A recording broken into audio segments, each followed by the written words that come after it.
something to say.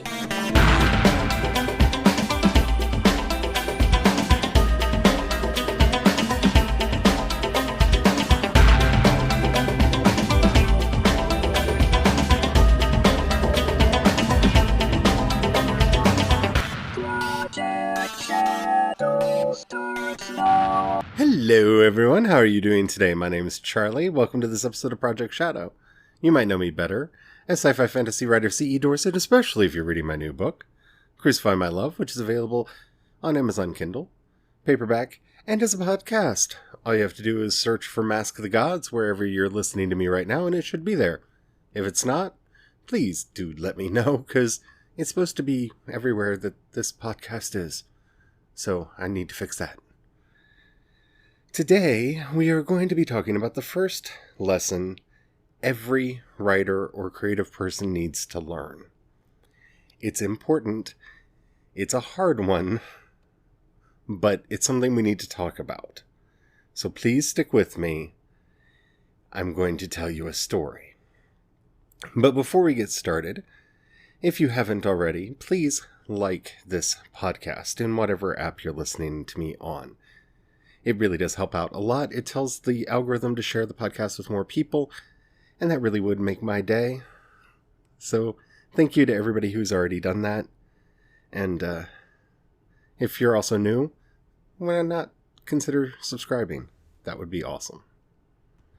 Over the years doing this show, I've talked a lot about how my adventure in writing began. And it always, when I talk about it, goes back to when I was a little kid and I used to just write little things down, and I used to draw comic books. I loved drawing comic books when I was a kid. But it's time, I guess, to really be honest and answer that question that goes around from time to time. When did you first think about writing? When did you become a writer? For me, I can't tell you the exact date because I'm terrible with dates. But I know I was in 6th grade. It was in my English class. And we were asked that horrible, horrible question we ask kids at that age. What do you want to do when you grow up? Yeah, it's really a hard thing to ask somebody at that age. But I wrote an essay, as we were supposed to do. And in that essay, for the first time, because I thought about it a lot, because there were a lot of things that I had wanted to do. I thought about going into math and computers, because I really liked that. I thought about becoming a pastor, because I'm a very religious person, even more so then. But what I actually wrote about was that I wanted to be a writer.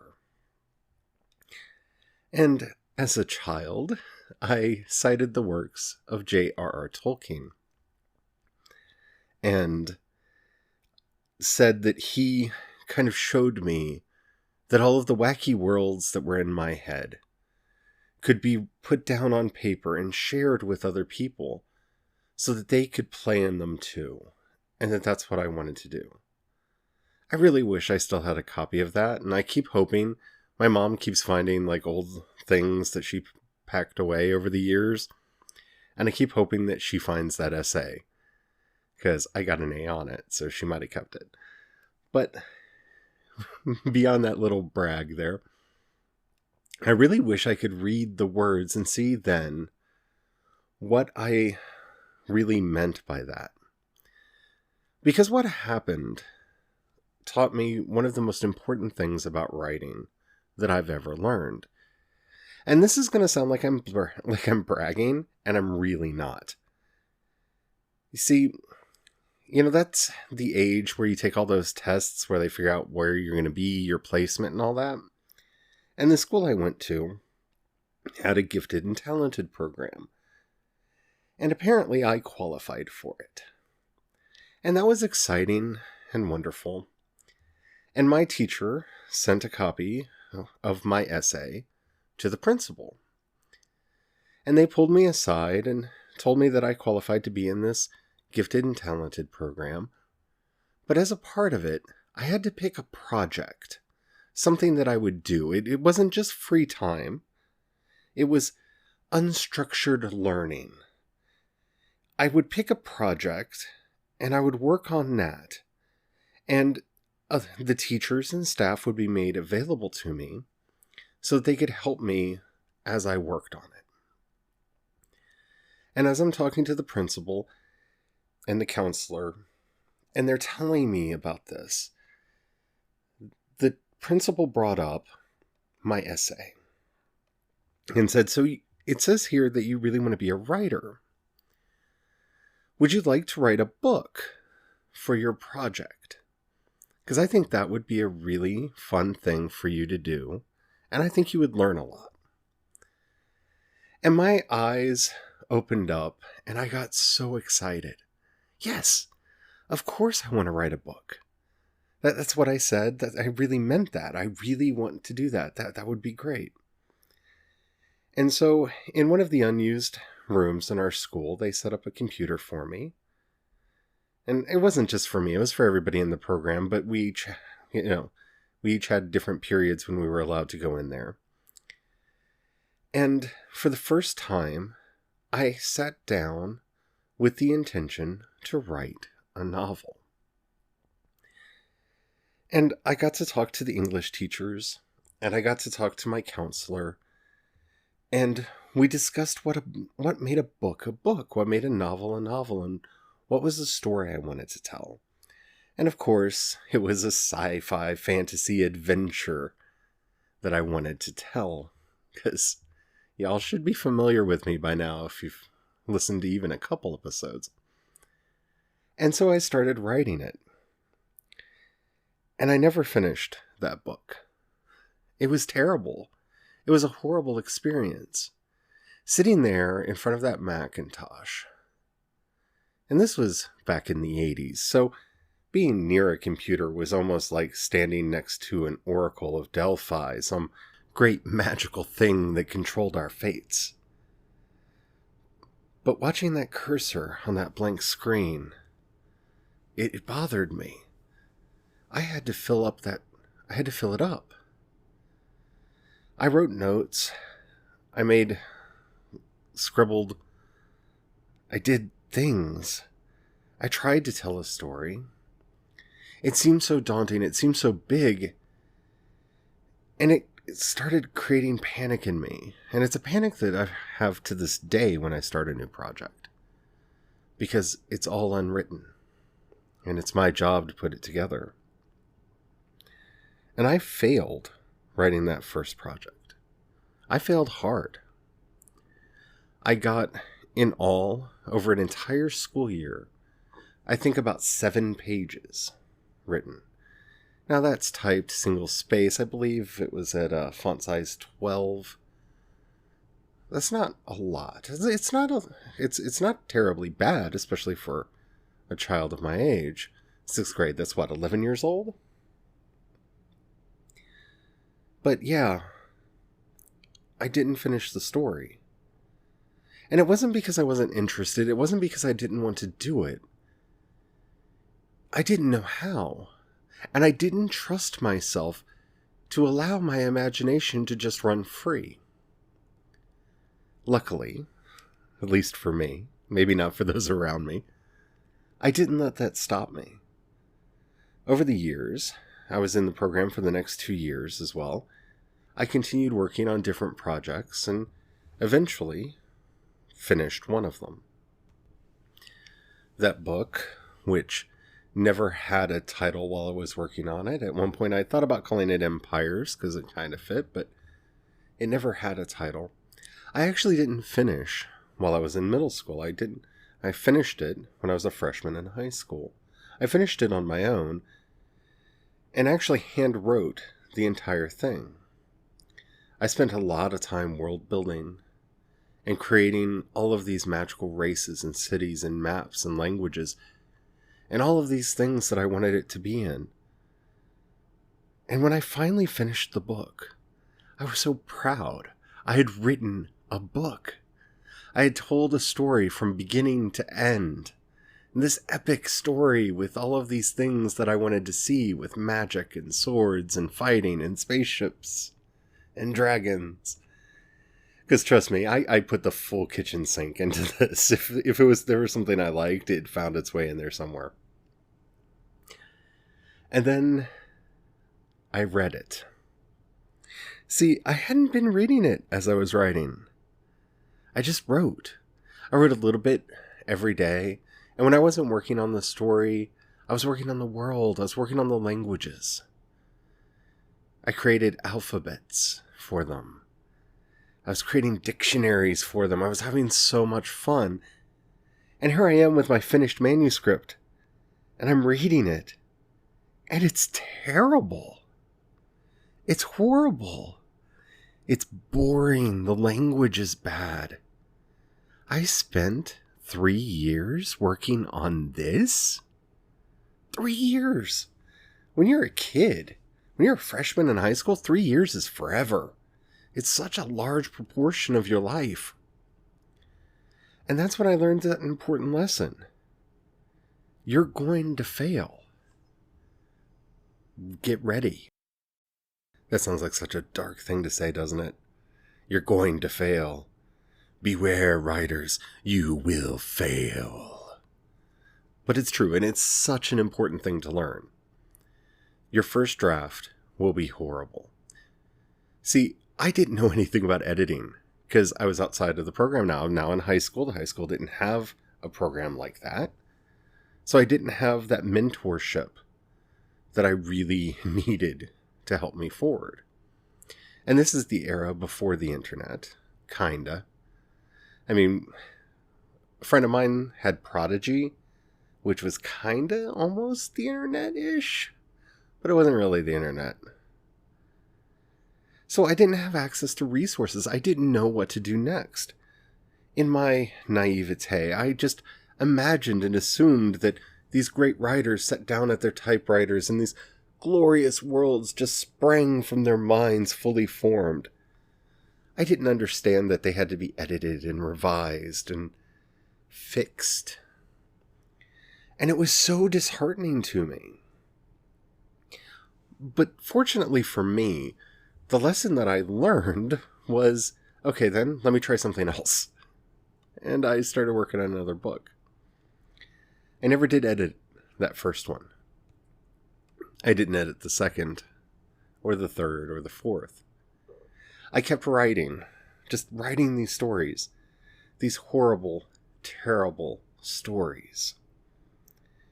And, I don't know, you might have read my stuff and still think I write horrible, terrible stories, but at least I'm proud of them now. I actually like the stuff that I do.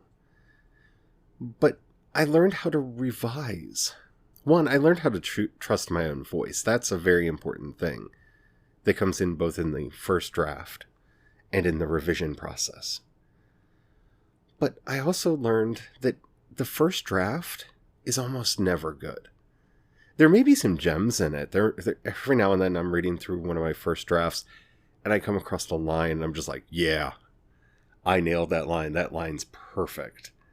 Then Brian, my husband, reads the book and goes, I don't understand this line at all. Why is this in the book? This is terrible. Almost without fail, that happens. But you work on it. You make it better. And I feel like people know this nowadays. But so many people have been asking lately questions like, how do you know you're finished with your book? How do you know when it's time to start editing? How do you know when you're editing or revising? How do you know when the editing is finished? So let me tell you my way of thinking about this. You know you're finished with a book when it doesn't have anywhere else to go. And I don't mean that in like a series kind of a way. I've written several series and I'm currently working on a couple now. So yeah, the story's over and there's more places it could go, but that's obviously a different story. So I'm going to save that and that's going to be a different story. But don't judge. When is it time to edit? Whenever you feel like editing. When is it time for revising? Whenever you feel like revising. Stop trying to find rules. Creativity is a realm governed by play. And just as I learned that my creative endeavors were doomed to failure because first drafts are not pretty things, I also learned that you have to have fun making them. Stop worrying. Don't worry. Just do. If you can learn those two lessons at the same time, or hopefully close to one another, it will help you out so much in every creative endeavor you try to do going forward. If I had stopped writing when I had finished my first book and it was trash, I mean trash. One of these days for April Fools, I've thought about doing this every year, doing a dramatic reading of the first chapter of that book, because I still have it. Oh, it's terrible. And then I bring it out and I start reading it and I'm like, I can't even do that as a joke, because it's bad. But that's important. Fail early, fail often, fail spectacularly. The story that you really want to write may be the worst story ever written. And maybe with some editing, it can be put into shape. Maybe not. I don't know if any of those early books that I wrote could ever be fixed. I don't know that there's any amount of polish and revision and rewriting that would make those stories work. I'm sure I could eventually force them to work, but that basically means I would go back and rewrite them all and then edit that. But that's okay. Taking the time and the energy and the effort to get started, to see the process through, that's what's important. That is everything. Learning that you are going to fail, learning that you have to have fun with it, and just go, I'll fix that later. These are the lessons we have to learn. Which brings me to the last thing that I really want to say on this episode. Please, stop calling yourself aspiring. Please stop. You don't aspire to be a writer. You don't. It's not something you aspire to. I aspire to be a good singer because it's something beyond my range. It's something beyond my capability. It's something that I will never be able to do. See, and I take that very personally. See, when I had my first book published, I was at a convention, and I'm not going to name names, though some of you know who I'm talking about. And there was a famous writer at this convention, and her job was to shepherd all of us new writers around and to make sure that we got the most out of the experience of our first convention as a writer. And we were sitting there at breakfast one morning because they had these big writer breakfasts where we would all get together at the beginning of the day, talking. This was on a Saturday. Convention started on Friday. And she asked us around the table, how many books did you sell this weekend? And went around the table. And we all proudly said the number of books that we had sold that weekend. And then, with the most haughty, pride-filled look on her face, she said, well, one day when you're a real writer, you'll have to sell at least 300 books a week. And I just broke. See, I had always looked up to this woman. I started going to that convention when I was 10 years old. I used to follow her around with a notepad asking questions on how to be a writer and taking notes and taking advice and just looking up to this person. And now she's telling me that even though I have a book out, even though I've been selling copies, even though people are telling me that they like it, I'm not a real writer yet because I haven't hit an arbitrary number of sales. And you know me, I'm not one who is able to be quiet. So I looked at her, and in front of all of those people, I said, no, I'm sorry. I was a real writer when I put pen to paper. I was a successful writer when I finished my first book. I was a published writer when that book got published. I'll be a best-selling author when that book appears on the bestseller list. You can't take any of that away from me. And of course that went as well as you could possibly imagine. She lost it and started yelling at me and telling me how stupid and naive and terrible I was, and eventually stormed out. Her agent ended up buying me lunch. But that's neither here nor there. Her publisher also congratulated me for standing up to her, as did her editor. So, yeah. But my point stands. All of these things that we tell ourselves about what makes you a real and actual, it's all crap.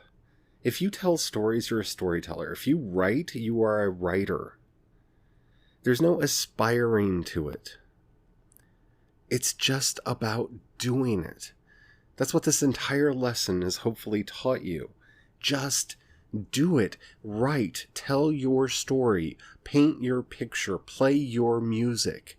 Whatever it is. Just do it. Don't aspire to do it. Aspire means maybe one day. No. One day your prince may come, and one day you might realize that you don't want a prince. Just let your creativity out. Tell your jokes amongst your friends. Tell your stories. Post your pictures to Instagram. Whatever it is, just do it. Because that's, in the end, what this is all about. Tell your stories. Have fun. And remember, you're going to fall on your face. We all do. Repeatedly.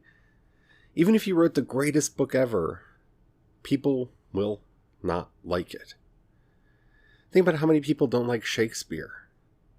Or Arthur Conan Doyle, or Frank Herbert. You name any great successful writer, they have detractors. That's just the game. But you can't participate if you're not playing. And you can't win without ruby dust, depending on what your definition of winning is. So there you go. I hope you've enjoyed this. If you did, and you haven't already, please rate this podcast in whatever app you're listening to me on. If you have a buck you can throw my way, in the show notes, you'll see a link for community support. You can join the project at the $1, $5, or $10 a month levels. That money helps me out a lot. It helps me do everything that I do. Especially since by the end of June, all of my books will be out of KU, and I'm going to be taking a very scary journey. If you don't have any money, that's alright. Trust me, I know what that feels like. I'm currently agonizing over what to do with the little bit that's in my account right now. But if you think you know somebody that might like this podcast, please share it with them. That really would make my day.